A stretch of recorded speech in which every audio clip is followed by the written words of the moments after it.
औज़ुबिल्लाहिमिनश्शैतानिर्रजीम बिस्मिल्लाहिर्रहमानिर्रहीम। प्रोफेसर सईद मराठ साहब आपकी खिदमत में हाजिर। अस्सलाम वालेकुम नाज़रीन। जैसे हम अपने आप को राठ साहब बोलते हैं या हमें लोग राठ साहब बोलते हैं, कहते हैं, तो इसी तरीके से हमारे अमल भी ऐसे राठ किस्म के हैं।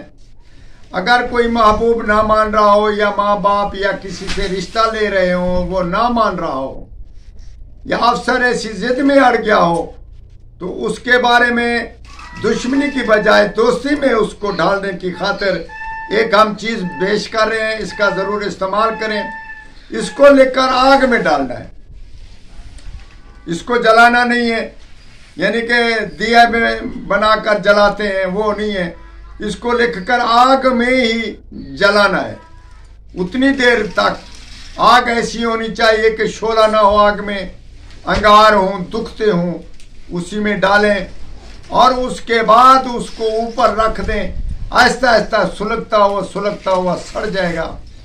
3 दिन से 5 दिन का अमल करना है और वो आपके कदमों में आकर गिर जाएंगे। यह हमारा तिलस्म बहुत ही कामयाब और राठ किस्म का तिलस्म है। ये जो हम पेश कर रहे हैं ये हमारा तजर्बे वाला अमल है। इंशाअल्लाह ताला ज़रूर इससे फ़ायदा हासिल करें और हम स्क्रीन पे इसको बताते हैं। खूब इस पे ध्यान देकर लिख लें और लिखते जाएं। बहुत ही अमल और ताकतवर अमल है। हमारे हक में दुआ करें। वस्सलाम।